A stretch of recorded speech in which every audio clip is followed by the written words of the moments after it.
ಎಲ್ರಿಗೂ ನಮಸ್ಕಾರ. Welcome to commerce Kannada classes. So ಮೊನ್ನೆ ನಾನು ಸೆಕೆಂಡ್ PUC ಎಕನಾಮಿಕ್ಸ್ ಸಬ್ಜೆಕ್ಟ್ಸಲ್ಲಿ ಬರುವಂತಹ ಎಲ್ಲ ಚಾಪ್ಟರ್ಗಳ 1 ಮಾರ್ಕ್ ಕ್ವಶನ್ ಆಗಿರ್ಬೋದು, ಹೊಂದಿಸಿ ಬರೆಯಿರಿ ಆಗಿರ್ಬೋದು, ಹಾಗೆಯೇ 4 ಆ್ಯಂಡ್ 6 ಮಾರ್ಕ್ಸ್ಗೆ ಸಂಬಂಧಪಟ್ಟಂಥ ಇಂಪಾರ್ಟೆಂಟ್ ಕ್ವಶನ್ಗಳನ್ನು ವೀಡಿಯೋ ಮಾಡಿ ಹಾಕಿದ್ದೆ. ಎಕ್ಸಾಮ್ ಪರ್ಪಸ್ ನಿಮಗೆ ಯೂಸ್ ಆಗಲಿ ಅಂತೇಳಿ. ಅದರಲ್ಲಿ ಕೆಲವೊಬ್ರು ಕಮೆಂಟ್ ಮಾಡಿದ್ರಿ, ಬ್ಲೂ ಪ್ರಿಂಟ್ ಪ್ರಕಾರ ನಮಗೆ ಯಾವ ಚಾಪ್ಟರ್ ಇಂಪಾರ್ಟೆಂಟ್ ಅಂತ ಹೇಳ್ರಿ ಅಂತೇಳಿ. ಸೊ ಹಂಗಾಗಿ ಈ ವಿಡಿಯೋ ಮಾಡ್ತಾ ಇದ್ದೀನಿ. ಈ ವಿಡಿಯೋ ನಿಮ್ಗೆ ಯೂಸ್ಫುಲ್ ಅನ್ನಿಸ್ತು ಅಂತಂದ್ರೆ ಕೊನೆಯದಾಗಿ ಲೈಕ್ ಮಾಡಿರಿ. ಸೊ ಫಸ್ಟ್ ಸ್ಟಾರ್ಟ್ ಮಾಡೋಣ. ಇದು ನೋಡ್ರಿ, ಸೂಕ್ಷ್ಮ ಅರ್ಥಶಾಸ್ತ್ರದಲ್ಲಿ ಫಸ್ಟ್ ಚಾಪ್ಟರ್ ಪರಿಚಯ ಅಥವಾ ಪೀಠಿಕೆ ಟೋಟಲ್ ಎಷ್ಟು ಮಾರ್ಕ್ಸಿಗೆ ಇರುತ್ತೆ ಅಂತಂದ್ರೆ 7 ಮಾರ್ಕ್ಸಿಗೆ ಇರುತ್ತೆ. ಅದರಲ್ಲಿ 7 ಮಾರ್ಕ್ಸಲ್ಲಿ 1 ಮಾರ್ಕ್ ಕ್ವಶನ್ನು ಒಂದಿರುತ್ತೆ, ನೆಕ್ಸ್ಟ್ 2 ಮಾರ್ಕ್ ಕ್ವಶನ್ನು ಒಂದಿರುತ್ತೆ, ಆಮೇಲೆ 4 ಮಾರ್ಕ್ಸ್ ಕ್ವಶನ್ನು ಒಂದಿರುತ್ತೆ, ಮತ್ತು 6 ಮತ್ತು 5 ಮಾರ್ಕ್ಸಲ್ಲಿ ಯಾವುದೇ ರೀತಿಯಾಗಿ ನಿಮಗೆ ಕ್ವಶನ್ ಬರಲ್ಲ. ಫಸ್ಟ್ ಚಾಪ್ಟರ್ ಒಳಗೆ ಇದು ಸೂಕ್ಷ್ಮ ಅರ್ಥಶಾಸ್ತ್ರದಲ್ಲಿ ಯಾವುದೇ ರೀತಿ ಕ್ವಶನ್ ಬರಲ್ಲ. ಸೊ 1, 2, 4 ಈ 3 ಮಾರ್ಕ್ಸಲ್ಲಿ 7 ಮಾರ್ಕ್ಸ್ ಕವರ್ ಆಗೋ ಥರ ಕ್ವಶನ್ ಕೇಳ್ತಾರೆ ನಿಮ್ಗೆ. ಸೆಕೆಂಡ್ ಚಾಪ್ಟರ್ ಅನುಭೋಗಿಯ ವರ್ತನೆ ಸಿದ್ಧಾಂತ ಟೋಟಲ್ 20 ಮಾರ್ಕ್ಸಿಗೆ ಇರುತ್ತೆ. ಇದು ಮಾತ್ರ ಇಂಪಾರ್ಟೆಂಟ್ ಆಗಿರುತ್ತೆ. ಈ ಚಾಪ್ಟರ್ ನೀವು ಓದಲೇಬೇಕು, ಯಾಕಂತಂದ್ರೆ 20 ಮಾರ್ಕ್ಸ್ ಕವರ್ ಆಗುತ್ತೆ. ಇದರೊಳಗೆ 1 ಮಾರ್ಕ್ ಕ್ವಶನ್ 3 ಇರ್ತಾವೆ, 2 ಮಾರ್ಕ್ ಕ್ವಶನ್ ಒಂದಿರುತ್ತೆ, ಆಮೇಲೆ 4 ಮಾರ್ಕ್ಸ್ ಕ್ವಶನ್ ಒಂದಿರುತ್ತೆ, 6 ಮಾರ್ಕ್ ಕ್ವಶನ್ ಕೂಡ ಒಂದಿರುತ್ತೆ, ಹಂಗೆ 5 ಮಾರ್ಕ್ಸ್ ಕ್ವಶನ್ ಕೂಡ ಒಂದಿರುತ್ತೆ. ಟೋಟಲ್ 1 to 6 ಎಲ್ಲ ಒಂದು ಕ್ವಶನ್ಗಳು ಈ ಒಂದು ಚಾಪ್ಟ್ರಲ್ಲಿ ಕವರ್ ಆಗುತ್ತೆ. ಇದು ಇಂಪಾರ್ಟೆಂಟ್ ಚಾಪ್ಟರ್ ಆಗಿರುತ್ತೆ. ಇದನ್ನು ನೀವು ತಪ್ಪದೆ ನೋಡ್ಕೋಬೇಕು. ನಾನು ಲಾಸ್ಟಿಗೆ ಹೇಳ್ತೀನಿ ನಿಮ್ಗೆ. ನೆಕ್ಸ್ಟ್ ಚಾಪ್ಟರ್ ಯಾವುದಂತಂದ್ರೆ ಉತ್ಪಾದನೆ ಮತ್ತು ವೆಚ್ಚಗಳು. ಈ ಚಾಪ್ಟರ್ ಟೋಟಲ್ 10 ಮಾರ್ಕ್ಸಿಗೆ ಇರುತ್ತೆ. ಇದು ಕೂಡ ಇಂಪಾರ್ಟೆಂಟ್ ಚಾಪ್ಟರ್. ಇದ್ರಾಗ 1 ಮಾರ್ಕ್ ಕ್ವಶನ್ 2 ಬರ್ತಾವೆ, 2 ಮಾರ್ಕ್ ಕ್ವಶನ್ನು ಒಂದಿರುತ್ತೆ, ನೆಕ್ಸ್ಟ್ 4 ಮಾರ್ಕ್ದಲ್ಲಿ ಯಾವುದೇ ರೀತಿ ಕ್ವಶನ್ ಬರಲ್ಲ, ಆಮೇಲೆ 6 ಮಾರ್ಕ್ ಕ್ವಶನ್ ಒಂದಿರುತ್ತೆ, 5 ಮಾರ್ಕ್ಸಲ್ಲಿ ಯಾವುದೇ ರೀತಿ ಕ್ವಶನ್ ಬರಲ್ಲ. ನೆಕ್ಸ್ಟ್ ಚಾಪ್ಟರು ಪರಿಪೂರ್ಣ ಪೈಪೋಟಿಯಲ್ಲಿ ಉದ್ಯಮ ಘಟಕದ ಸಿದ್ಧಾಂತ.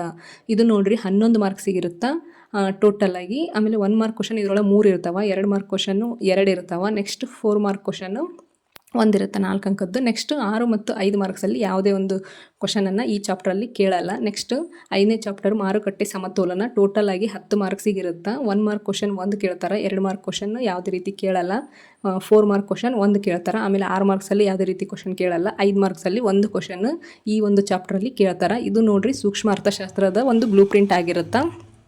ಇದರಲ್ಲಿ ಮೇಯ್ನಾಗಿ 2ನೇ ಚಾಪ್ಟರ್ ಮತ್ತು 3ನೇ ಚಾಪ್ಟ್ರಲ್ಲಿ 6 ಮಾರ್ಕ್ ಕ್ವಶನ್ ಕೇಳ್ತಾರೆ, 2ನೇ ಚಾಪ್ಟ್ರಲ್ಲಿ 5 ಮಾರ್ಕ್ ಕ್ವಶನ್, ಲಾಸ್ಟ್ ಚಾಪ್ಟರಲ್ಲಿ 5 ಮಾರ್ಕ್ಸ್ದು 1 ಕ್ವಶನ್ ಬರುತ್ತೆ. ಸೊ ನೋಡಿರಿ, ಇದನ್ನು ಕರೆಕ್ಟಾಗಿ ನೋಡ್ಕೊಳ್ರಿ.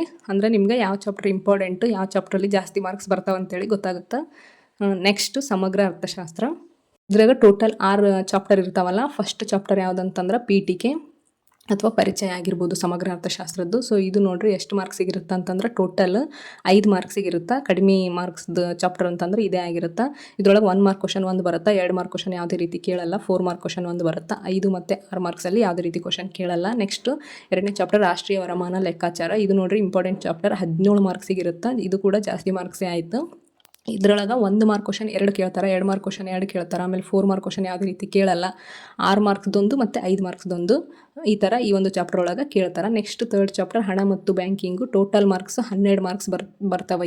ಈ ಒಂದು ಚಾಪ್ಟರಿಂದ 12 ಮಾರ್ಕ್ಸ್ ಕ್ವಶನ್ ಕೇಳ್ತಾರೆ. 1 ಮಾರ್ಕ್ದು 2 ಕೇಳ್ತಾರೆ, 2 ಮಾರ್ಕ್ದು ಕೇಳಲ್ಲ, ನೆಕ್ಸ್ಟ್ 4 ಮಾರ್ಕ್ದೊಂದು ಕೇಳ್ತಾರೆ, 6 ಮಾರ್ಕ್ದೊಂದು ಕೇಳ್ತಾರೆ, 5 ಮಾರ್ಕ್ಸ್ದು ಯಾವುದೇ ರೀತಿ ಕೇಳಲ್ಲ. ನೆಕ್ಸ್ಟ್ ಚಾಪ್ಟರ್ 4th ಆದಾಯ ಮತ್ತು ಉದ್ಯೋಗದ ನಿರ್ಧಾರ. ಟೋಟಲ್ 8 ಮಾರ್ಕ್ಸ್ ಇರುತ್ತೆ. 1 ಮಾರ್ಕ್ ಕ್ವಶನ್ 2 ಕೇಳ್ತಾರೆ, 2 ಮಾರ್ಕ್ ಕ್ವಶನ್ 1 ಕೇಳ್ತಾರೆ, 4 ಮಾರ್ಕ್ಸ್ದು 1 ಕೇಳ್ತಾರೆ, 6 ಮತ್ತು 5ದು ಯಾವುದೇ ರೀತಿಯಾಗಿ ಕೇಳಲ್ಲ. ನೆಕ್ಸ್ಟ್ 5ನೇ ಚಾಪ್ಟರ್ ಸರ್ಕಾರದ ಮುಂಗಡ ಪತ್ರ ಮತ್ತು ಆರ್ಥಿಕತೆ. ಸೊ ಈ ಚಾಪ್ಟರ್ ಒಳಗೆ 9 ಮಾರ್ಕ್ಸ್ದು ಕ್ವಶನ್ ಕವರ್ ಆಗ್ತಾವೆ. 1 ಮಾರ್ಕ್ ಕ್ವಶನ್ 1 ಕೇಳ್ತಾರೆ, 2 ಮಾರ್ಕ್ ಕ್ವಶನ್ 2 ಕೇಳ್ತಾರೆ, 4 ಮಾರ್ಕ್ಸ್ದು ಕ್ವಶನ್ನು 1 ಕೇಳ್ತಾರೆ. ಇದ್ರೊಳಗೆ 5 ಮಾರ್ಕ್ಸು ಮತ್ತು 6 ಮಾರ್ಕ್ಸು ಯಾವುದೇ ರೀತಿ ಕ್ವಶನ್ ಕೇಳಲ್ಲ. ನೋಡ್ಕೊಳ್ರಿ ಸರಿಯಾಗಿ. 9 ಮಾರ್ಕ್ಸ್ ಬರುತ್ತೆ ಈ ಚಾಪ್ಟರಿಂದ. ಇದು ಕೂಡ ಇಂಪಾರ್ಟೆಂಟ್ ಚಾಪ್ಟರ್ ಆಗಿರುತ್ತೆ. ನಿಮಗೆ ಲಾಸ್ಟಲ್ಲಿ ಹೇಳ್ತೀನಿ ನಾವು ಯಾವ್ಯಾವ ಚಾಪ್ಟರನ್ನು ನೀವು ಓದಿದರೆ ನೀವು ಔಟ್ ಆಫ್ 4 ಮಾರ್ಕ್ಸನ್ನು ತೆಗಿಬೋದು ಅಂತೇಳಿ. ಸೊ ಲಾಸ್ಟ್ ಚಾಪ್ಟರ್ ಮುಕ್ತ ಆರ್ಥಿಕತೆ ಸಮಗ್ರ ಅರ್ಥಶಾಸ್ತ್ರ 6ನೇದು. ಟೋಟಲ್ ಮಾರ್ಕ್ಸ್ ಎಷ್ಟಿರ್ತಾವೆ ಅಂದ್ರೆ 12 ಮಾರ್ಕ್ಸ್ ಚಾಪ್ಟರ್ ಇದು. 1 ಮಾರ್ಕ್ ಕ್ವಶನ್ 2 ಕೇಳ್ತಾರೆ, 2 ಮಾರ್ಕ್ ಕ್ವಶನ್ ಯಾವುದೇ ರೀತಿ ಇರಲ್ಲ, ಆಮೇಲೆ 4 ಮಾರ್ಕ್ಸ್ಗೂ 1 ಇರುತ್ತೆ, ನೆಕ್ಸ್ಟ್ 6 ಮಾರ್ಕ್ಸ್ದು 1 ಇರುತ್ತೆ, 5 ಮಾರ್ಕ್ಸಲ್ಲಿ ಯಾವುದೇ ರೀತಿ ಕೇಳಲ್ಲ. ಸೊ ಇದಿಷ್ಟು ಸಮಗ್ರ ಅರ್ಥಶಾಸ್ತ್ರದ ಒಂದು ಬ್ಲೂ ಪ್ರಿಂಟ್ ಆಗಿರುತ್ತೆ. ಇದರೊಳಗೆ ಮೇಯ್ನ್ ಆಗಿರುವಂಥ ಚಾಪ್ಟರ್ ಇಂಪಾರ್ಟೆಂಟು ಜಾಸ್ತಿ ಮಾರ್ಕ್ಸ್ದು ಅಂತಂದರೆ ರಾಷ್ಟ್ರೀಯ ವರಮಾನ ಲೆಕ್ಕಾಚಾರ 2ನೇ ಚಾಪ್ಟರ್ 17 ಮಾರ್ಕ್ಸ್ ಇರುತ್ತೆ. ಇದರೊಳಗೆ ಎಲ್ಲ ಕ್ವಶನ್ಸ್ನು ಕವರ್ ಮಾಡ್ತಾರೆ, 4 ಮಾರ್ಕ್ಸ್ದೊಂದು ಬಿಟ್ಟು. ಸೊ ಇದು ಇಂಪಾರ್ಟೆಂಟ್ ಆಗಿರುತ್ತೆ. ಇದು ನೋಡ್ರಿ ಸೂಕ್ಷ್ಮ ಮತ್ತು ಸಮಗ್ರ ಅರ್ಥಶಾಸ್ತ್ರದ ಒಂದು ಬ್ಲೂ ಪ್ರಿಂಟ್ ಆಗಿರುತ್ತೆ ಸೆಕೆಂಡ್ PUCದು. ಇಷ್ಟನ್ನು ನೀವು ಓದಬೇಕಾಗಿಲ್ಲ. ನೀವು ಔಟ್ ಆಫ್ ಔಟ್ ಮಾರ್ಕ್ಸ್ ತೆಗಿಬೇಕು ಅಂತಂದ್ರೆ ಇವಾಗ ಟೋಟಲಾಗಿ ನಿಮ್ಗೆ 11 ಚಾಪ್ಟರ್ ಅದಾವಲ್ಲ, ಔಟ್ ಆಫ್ ಔಟ್ ನೀವು ತೆಗಿಬೇಕಂದ್ರೆ 11 ಚಾಪ್ಟರ್ಸ್ನು ಓದಬೇಕಾಗಿಲ್ಲ. ನಾನು ಹೇಳುವಂಥ 6 ಚಾಪ್ಟರ್ಸ್ 6 ಅಧ್ಯಾಯಗಳನ್ನು ನೀವು ಓದಿದ್ದೇ ಆಯ್ತಂದ್ರೆ ನೀವು ಔಟ್ ಆಫ್ ಔಟ್ ಮಾರ್ಕ್ಸ್ನ ತೆಗಿಬೋದು. ಸುಮ್ಮನೆ ಇವಾಗ ಟೈಮೂ ಇಲ್ಲಲ್ಲ ಜಾಸ್ತಿ ನಿಮ್ಗೆ ಓದದೇ ಇರೋರಿಗೆ ಈ ಒಂದು 6 ಚಾಪ್ಟರ್ ನಾನು ಹೇಳುವಂಥ 6 ಚಾಪ್ಟರ್ಸ್ಗಳನ್ನು ನೀವು ಓದಿದ್ರಿ ಅಂತಂದ್ರೆ ನೀವು ಎಕನಾಮಿಕ್ಸ್ ಸಬ್ಜೆಕ್ಟ್ಸಲ್ಲಿ ಔಟ್ ಆಫ್ ಔಟ್ ಮಾರ್ಕ್ಸನ್ನು ತೆಗಿಬೋದು. ಫಸ್ಟ್ ಚಾಪ್ಟರ್ ಯಾವುದಂತಂದ್ರೆ ಫಸ್ಟ್ ಚಾಪ್ಟರ್ ಅಂದರೆ ಇದು ಸೂಕ್ಷ್ಮ ಅರ್ಥಶಾಸ್ತ್ರದಲ್ಲಿ 2ನೇ ಚಾಪ್ಟರ್ ಆಗಿರುತ್ತೆ. ನಾನು ಇಲ್ಲಿ ಫಸ್ಟ್ ಚಾಪ್ಟರ್ ಅಂತ ಹೇಳ್ತೀನಿ. ಅನುಭೋಗಿ ವರ್ತನೆ ಸಿದ್ಧಾಂತ. ಇದು ಟೋಟಲ್ ಆಗಿ ನಿಮ್ಗೆ ಎಷ್ಟು ಮಾರ್ಕ್ಸಿಗಿರುತ್ತೆ ಅಂತಂದರೆ 20 ಮಾರ್ಕ್ಸಿಗಿರುತ್ತೆ. ಇದು ಇಂಪಾರ್ಟೆಂಟ್ ಚಾಪ್ಟರ್. ಹೈಯೆಸ್ಟ್ ಮಾರ್ಕ್ಸ್ ಅಂತಂದರೆ ಎಕನಾಮಿಕ್ಸಲ್ಲಿ ಇದೇ ಚಾಪ್ಟರ್ ಆಗಿರುತ್ತೆ. ನೆಕ್ಸ್ಟ್ ನೀವು ಯಾವುದಂತಂದ್ರೆ ಉತ್ಪಾದನೆ ಮತ್ತು ವೆಚ್ಚಗಳು, ಇದು ಕೂಡ ಇಂಪಾರ್ಟೆಂಟ್ ಆಗಿರುತ್ತೆ.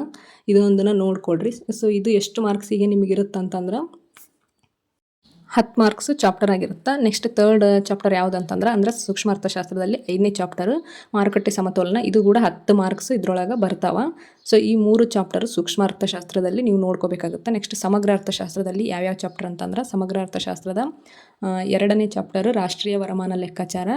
ಇದು ನೋಡ್ರಿ ನಾನು ಹೇಳತ್ತೀನಲ್ಲ, ಫಸ್ಟ್ ಚಾಪ್ಟರ್ ಅಂತಂದರೆ 2ನೇ ಚಾಪ್ಟರ್ ಸೂಕ್ಷ್ಮ ಅರ್ಥಶಾಸ್ತ್ರದಲ್ಲಿ ಅನುಭೋಗಿ ವರ್ತನೆ ಸಿದ್ಧಾಂತ. ಆಮೇಲೆ 3ನೇ ಚಾಪ್ಟರ್ ಉತ್ಪಾದನೆ ಮತ್ತು ವೆಚ್ಚಗಳು. ನೆಕ್ಸ್ಟ್ 5ನೇ ಚಾಪ್ಟರ್ ಮಾರುಕಟ್ಟೆ ಸಮತೋಲನ. ನೆಕ್ಸ್ಟ್ ಸಮಗ್ರ ಅರ್ಥಶಾಸ್ತ್ರದಲ್ಲಿ ಸೆಕೆಂಡ್ ಚಾಪ್ಟರ್ ಯಾವುದಾಗಿರುತ್ತೆ ನಿಮ್ಗಂದ್ರೆ ರಾಷ್ಟ್ರೀಯ ವರಮಾನ ಲೆಕ್ಕಾಚಾರ 17 ಮಾರ್ಕ್ಸ್. ನೆಕ್ಸ್ಟ್ ಥರ್ಡ್ ಹಣ ಮತ್ತು banking 12 marks. Next 6th chapter ಮುಕ್ತ ಆರ್ಥಿಕತೆ ಸಮಗ್ರ ಅರ್ಥಶಾಸ್ತ್ರ 12 ಮಾರ್ಕ್ಸ್. ಸೊ ಟೋಟಲ್ ಆಗಿ ಎಷ್ಟು ಮಾರ್ಕ್ಸ್ ಆಗುತ್ತೆ ಅಂತಂದ್ರೆ ಈ ಒಂದು 6 ಚಾಪ್ಟರಿಂದ ನಿಮ್ಗೆ 81 ಮಾರ್ಕ್ಸ್ ಕ್ವಶನ್ ಬರ್ತಾವ. ನಿಮಗೆ ಔಟ್ ಆಫ್ ಔಟ್ ಎಷ್ಟು ಅಂತಂದರೆ 80 ಅಲ್ಲ. ನೀವು ಆರಾಮಾಗಿ ಈ 6 ಚಾಪ್ಟರ್ಗಳನ್ನು ನೀವು ಓದಿದ್ದೇ ಆಯ್ತು ಅಂತಂದ್ರೆ ನಿಮಗೆ ಆರಾಮಾಗಿ ಎಕನಾಮಿಕ್ಸ್ ಸಬ್ಜೆಕ್ಟ್ಸಲ್ಲಿ ಔಟ್ ಆಫ್ ಔಟ್ ಮಾರ್ಕ್ಸನ್ನು ನೀವು ತೆಗಿಬೋದು.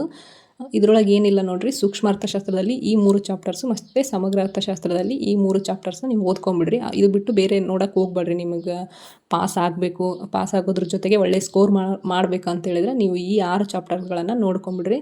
ಭಾಳ ಈಸಿ ಅದಾವ, ಅದೇನು ಭಾಳ ಕಷ್ಟ ಅಂತೇನು ಅನಿಸಲ್ಲ ನಿಮ್ಗೆ. ಸೊ ಟೋಟಲಾಗಿ 11 ಚಾಪ್ಟರ್ಸಲ್ಲಿ ಬರೀ 6 ಚಾಪ್ಟರ್ಸ್ನ ನೀವು ನೋಡ್ಕೊಂಡಿದ್ದೇ ಆಯ್ತಂದ್ರೆ ನೀವು ಔಟ್ ಆಫ್ ಔಟ್ ಮಾರ್ಕ್ಸನ್ನು ತೆಗಿಬೋದು. ನಾನು ಈಗಾಗಲೇ 4 ಮತ್ತು 6 ಮಾರ್ಕ್ಸ್ ಕ್ವಶನನ್ನು ನಿಮಗೆ ಇಂಪಾರ್ಟೆಂಟ್ ಆಗಿರುವಂಥ ಎಲ್ಲ ಚಾಪ್ಟರ್ಗಳಿಗೆ ಸಂಬಂಧಿಸ್ಪಟ್ಟಂತೆ ನಾನು ವಿಡಿಯೋ ಮಾಡಿ ಹಾಕೀನಿ. 4 ಮಾರ್ಕ್ಸ್ ಆ್ಯಂಡ್ 6 ಮಾರ್ಕ್ ಕ್ವಶನ್ಸ್ ನಿಮಗೆ ಬೇಕಂತೇಳಿದ್ರೆ ಕಮೆಂಟ್ ಮಾಡಿರಿ. ಆ ಒಂದು 4 ಮತ್ತು 6 ಮಾರ್ಕ್ಸ್ ಜೊತೆಗೆ 5 ಮಾರ್ಕ್ಸನ್ನು ಸೇರಿಸಿ ನಾನು ಈ ಒಂದು 6 ಚಾಪ್ಟರ್ಗಳಲ್ಲಿ ಯಾವ್ಯಾವ ಬರ್ತಾವ 4 ಮತ್ತು 6 ಮಾರ್ಕ್ಸ್ ಅಂತ ನೋಡಿಕೊಂಡು ಇಂಪಾರ್ಟೆಂಟ್ ಕ್ವಶನನ್ನು ನಾನು ಎಕ್ಸ್ಪ್ಲೇನ್ ಮಾಡ್ತೀನಿ ನೆಕ್ಸ್ಟ್ ವೀಡಿಯೋದೊಳಗೆ. ನಿಮಗೆ ಬೇಕಿದ್ರೆ ಕಮೆಂಟ್ ಮಾಡಿರಿ. ಸೊ ಇವತ್ತಿನ ವೀಡಿಯೋ ಇಷ್ಟ ಆಗಿರುತ್ತೆ ನೋಡಿರಿ. ನೀವು ಬ್ಲೂ ಪ್ರಿಂಟ್ ಪ್ರಕಾರ ಓದ್ಕೋರಿ. ಅದರ ಜೊತೆಗೆ ಈ ಒಂದು 6 ಚಾಪ್ಟರ್ನ ನೀವು ನೋಡ್ಕೊಂಡಿದ್ದೇ ಆಯಿತು ಅಂತಂದ್ರೆ ನಿಮಗೆ ಔಟ್ ಆಫ್ ಔಟ್ ಮಾರ್ಕ್ಸ್ ಬಂದೇ ಬರ್ತಾವ. 100% ಗ್ಯಾರಂಟಿ ನೋಡಿರಿ.